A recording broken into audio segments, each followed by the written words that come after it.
You're watching Drake Wing Gaming. Enjoy the video.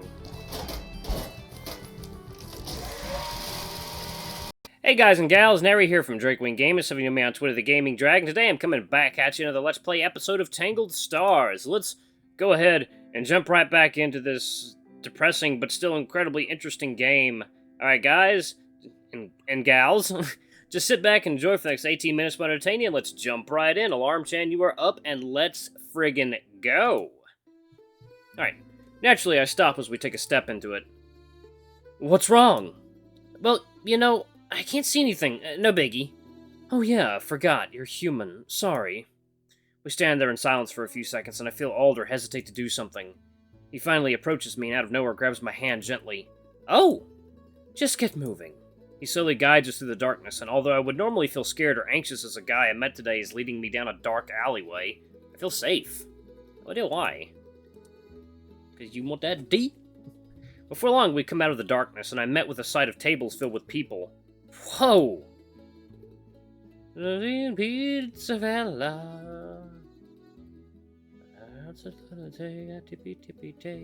can't forget the wording to that song, but... You sure like that word. Can you blame me? I've never seen something so nice before. He snorts and nods towards a nearby empty table. Let's take a seat. I follow suit, and we sit down at a nice dinner table. The table itself had a thin, silky cover that stretched all the way down to the floor. Spread on the table were 2 plates of silverware, nicely accompanying them.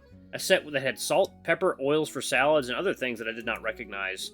And the thing that stood out the most was the shiny little candle that was lit in the middle of the table. This is, quite the table to sit at with some random stranger you met earlier today. A bit too romantic for my liking. My gaze averts from the tiny candle to Alder, who seemed to be deep in thought while reading the menu. I pick up one of the menus as well and squint in confusion with the moment I open it. Naturally, it was all in Italian, and naturally I didn't understand anything. Alder casually flips the pages and has different facial expressions, though hardly different from each other. From afar, it looked like the guy only has one stoic, serious expression. His subtle expressions were of disgust, confusion, happiness? This guy was a whole mystery. You know Italian? His gaze jumps to me, but only for a moment, as it dives right back into the little catalog of cuisine. A bit, yeah. Like I said, I have some cousins here, and I used to visit in the summers and winters, so I picked up some Italian. That's impressive. I guess. I'm gonna try and do him with a more Italian-sounding accent, because it's in his blood, so... I mean, I am Italian. Why do I have a hard time doing an Italian fucking accent? And mamma mia, it's a spicy meatball. It's me, Alder. Oh my god, I can't do that. You guess. Time passes as I look over the images rather than the text of the menu, and I see a tall gentleman approach the table. He was a skunk, whose hair was slick and combed back. The outfit he wore was a black butler-type suit. He had a very serious, elegant, yet friendly demeanor. He smiled respectfully and asked us in a soft tone what we would like to order. Una caciali pepe soufflé. Esquerete cesiano tonorelli. Tonorelli, por favor. What? The waiter nods and turns to me along with Alder. I'll have the, water. Same as him. I'll just have the same as him, please. Feli du? The waiter bows slightly and leaves. Alder raises a brow at me. What? Daring, aren't we?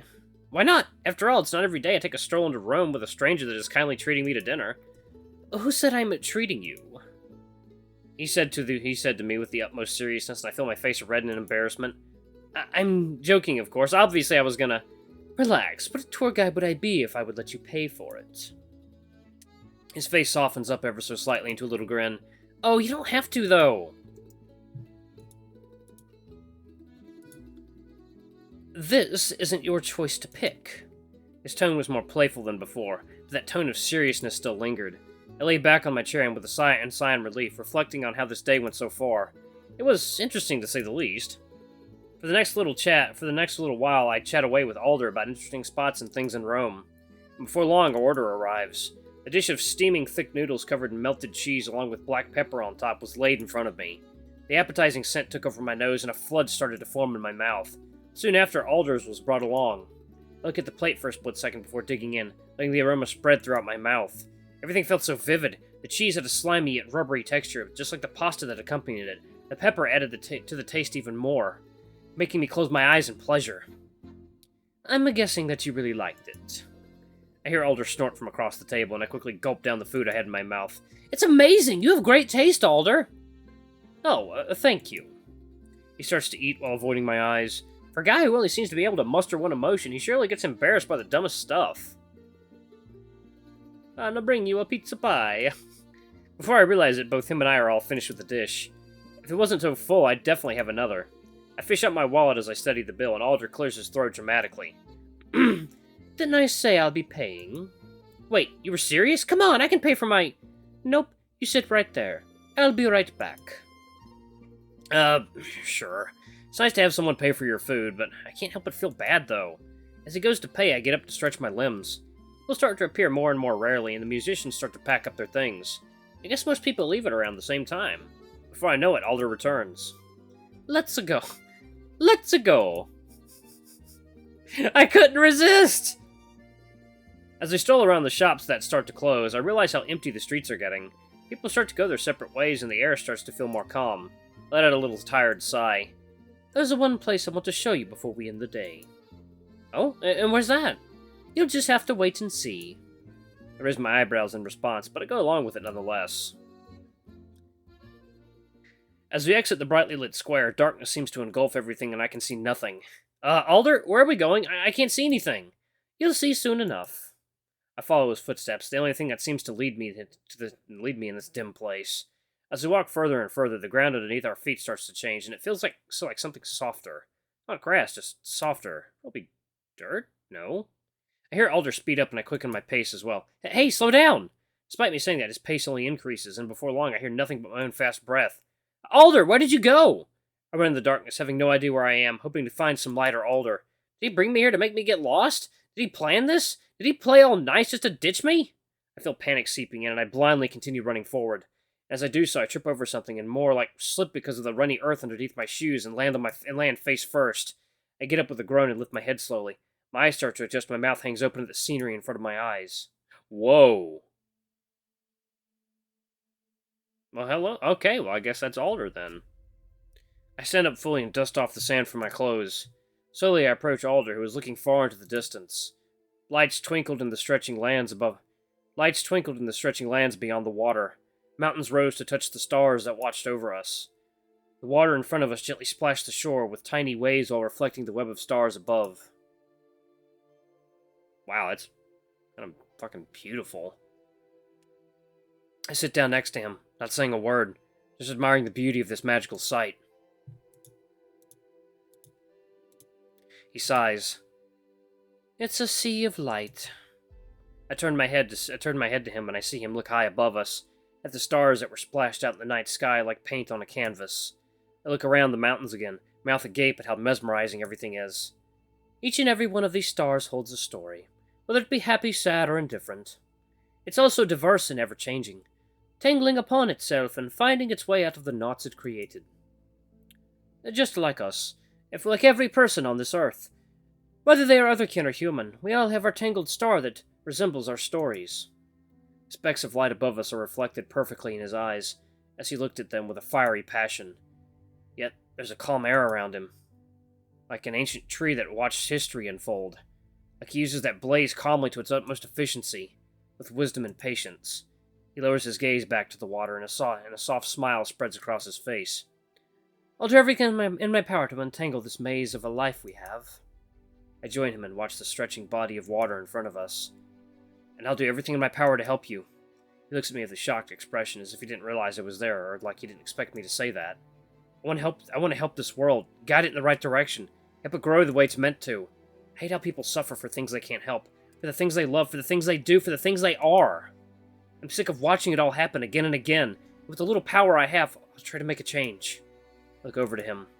To help us make a change. His eyes widen in disbelief, and I swear I could see little tears forming in the corners of his eyes. He smiles, but not like before. He smiles with a grateful quality, like he longed for a moment like this for years. Thank you. His voice is quiet, as if not to disturb the light spectacle above us. He goes back to looking high above, and I join him. Man, what, Wow, it's kind of like movie quality music there. Fate brought me to him, but there's no way all this was coincidental. From the red tail I saw twice, to ending up in Rome together, actually living in the same city. If there's one criticism I will have, it's that I don't think the music matches the scene. I think this is too bombastic for kind of the somber moment they're going for. Maybe if they were to have something that's a little more, I guess, awe-inspiring, majestic. It's just an opinion that I have. From the red tail I saw twice, to ending up in Rome together, to actually living in the same city, and finally to having the same goal in life.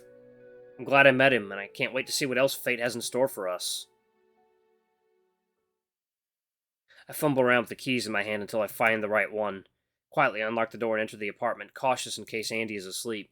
As I close the door, I scan the room, and even though it's very dark, I make out Andy's sleeping shape along with his calm breathing.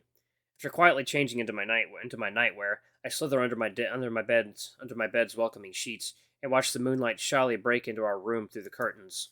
The faraway cars, along with the gentle breeze from outside, gently lull me into a deep sleep.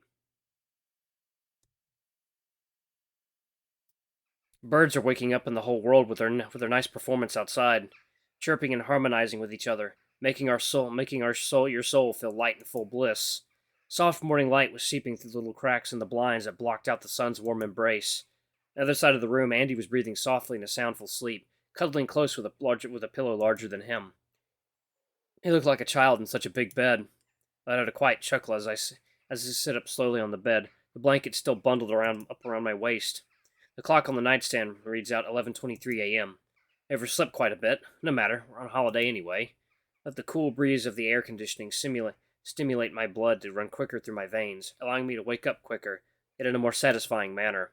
I get up from the bed and I feel the cold wooden floor underneath my feet, and the feeling is oddly familiar. I'm glad to see you're feeling better, Jonah. He smiles warmly at me as he hands me a warm cup of coffee. I swear his hand was warmer than the cup and softer than the clouds themselves. I shake my head vigorously, and the vision slowly fades away along with that warmth that lingered on the back of my hand. For a second, I feel the thorn go an inch deeper into my soul, but as quickly as it appeared, just as quickly did it leave. No use in looking back into the dark past, Andy used to say. But it really wasn't dark at all. Did all this really have to happen? Damn it! As to push those thoughts away, I walk over to the blinds and part them like a pair of lovers torn by death. That's quite the expression. Light washes over me fully now, warming up my skin as I squint a little, getting used to the new level of light. I open the doors wide, letting the morning breeze awaken every fiber of my body. I take a step out, entering the balcony. Ooh, that's pretty. The buildings in front of me loom for hundreds of miles away, standing tall and proud in the morning sun. I take a deep breath, and I feel the cool air fill my lungs, along with a fresh scent. Taking in the scenery, I walk over to the railing and lean over it. It's safe to say we're at least 10 stories high.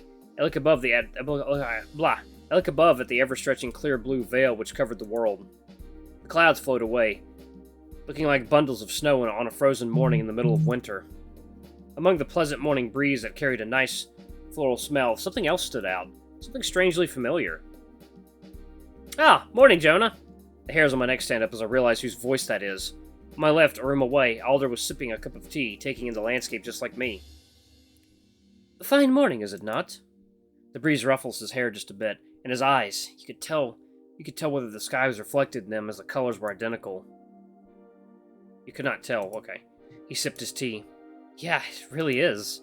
We stay in silence for a few minutes, just admiring the nature combined with modern life that surrounded us, until I choose to break it. So, I hope you don't mind me asking, but are you not surprised even a little bit that our apartments are next to each other? He looks at me, then back to his tea. It really is a bit peculiar, but it can happen. A bit peculiar? Things like these don't happen in real life. We're not in some fairy tale. We bump into the Coliseum, and now this? Fate just made it so that our hotel rooms are right next to each other? I call bullshit. He takes a sip again, and I look back to the buildings. Ah, you must think I'm some stalker.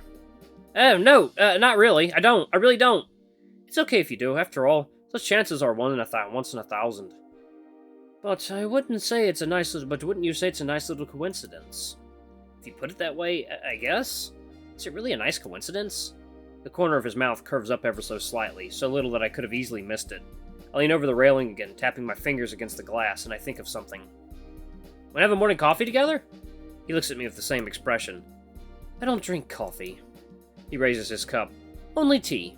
Right, tea. Well, you could come over and finish it while I make myself some coffee if you want. He debates it for a second, but after another sip, he nods. Alright, I'll go open the door for you. Before I leave the balcony, Alder walks over to the space between our platforms. What are you doing? He pays me no mind, however, and continues approaching. In a swift motion, he swings his leg over the little separation, closing the gap pretty easily. Instinctively, however, I reach out to catch him. Alder! Whoa! Ooh. My active assistance fails miserably, and instead of catching him, I manage to trip him up. Gow! I land back first on the little table that was placed to the side, and for a moment, everything goes black. My head hurts a bit, and my back feels a little sore. On top of me, I feel something soft, which had a slightly sweet scent clinging to it. It felt like cotton, but at the same time, underneath it all, I could feel it getting rather firm. It's moving? Up. Down. Rising. Falling. The hell is this? Slowly I opened my eyes. Above me, looking down at me, was Alder. His azure eyes looked softly into mine. What the hell? My face instantly starts to soar up in temperature, and so does Alder, surprisingly. Blush! Blush! He scrambles off me quickly, looking embarrassed, and he somehow kept his cup intact without spilling any of its contents. I get it from the table and walk to the end of the balcony, screaming inside. Sorry about that! It's okay, I should have just used the door. Damn it. As I turn around, we awkwardly make eye contact, and something in the doorway makes a quiet snicker. Oh! My. God! Alder and I turn around to see Andy jumping up and down in the doorway. I can't believe I've witnessed that! Andy, go away! When the hell did he wake up? Leaving that aside, he's got no fatigue at all after sleeping? Sometimes I think this guy isn't even human.